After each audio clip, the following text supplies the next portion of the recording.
Good morning.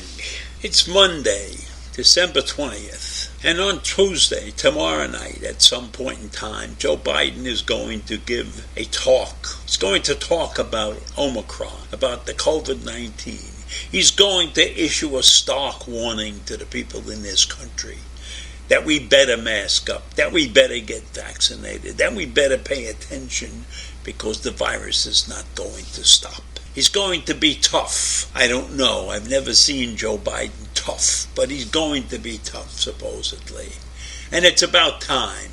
It's about time he stepped forward and he told people what the hell to do, because this country is going downhill fast. And so he's going to warn all the unvaccinated people that they had better get their ass in gear. They had better vaccinate. They had better stop all of this nonsense and this avoidance and talking about nobody is going to make me wear a mask. Nobody is going to make my child wear a mask. He's going to warn them about the winter that is coming and how disastrous that could be. And maybe he'll get through to them, but I don't know. He's going to announce steps that the administration will take communities that need assistance, because if the people in this country don't get vaccinated, we will be in deeper shit than we are right now. And his press secretary said, we are prepared for the rising case levels. I don't know how we're prepared, because from what I understand, the hospitals are full. They're not taking anything but absolute emergencies. They're leaving all the beds open for the upcoming victims of the virus. That's a terrible situation. We have hospitals that won't take people who are coming in for needed services. Not absolutely needed. They're not on their deathbed, but these are needed services. Are we going to allow those who are ill with something else and those who have taken care of themselves to be put aside by people who refuse to get vaccinated? I don't think that's the proper thing to do. If you don't do what's healthy for yourself, why should we protect you? Why should we take care of you? So Joe's going to try to get this message out to the people. But we have 40% of the people in this country are not listening to the message. Everything that anybody does, they're standing outside with signs. You will not take away our rights. You will not stop us from doing what we want to do. But what you want to do is get people killed. You're killers. All of you who are unvaccinated are basically killers.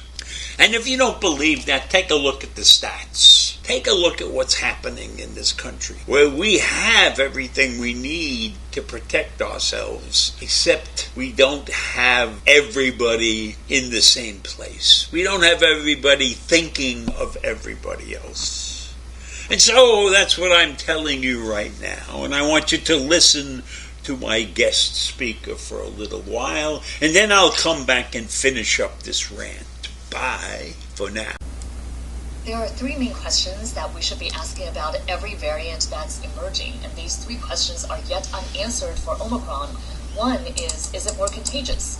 It appears in South Africa that it is more contagious than the Delta variant, although we don't know for certain how this is going to be in places like the US, where we have a lot of Delta already circulating. And if something is more contagious, it could take over and become the dominant variant. My name is Dr. Lena Wen. I'm an emergency physician and also a public health professor at George Washington University. The second question, is it more virulent? Does it cause more severe disease? Only time is going to be able to tell that piece of information. The third is, do our existing therapies, our medications, and also our vaccines, are they effective against this variant? It seems to contain more mutations than before, at least 50 mutations identified thus far, and therefore there is a concern that it could evade the immune protection of existing vaccines and therapies. There was the first case that was detected in early mid-November in Botswana. The sample was sequenced in South Africa, and unfortunately now it appears that Omicron is spreading in large numbers and is driving a surge in South Africa.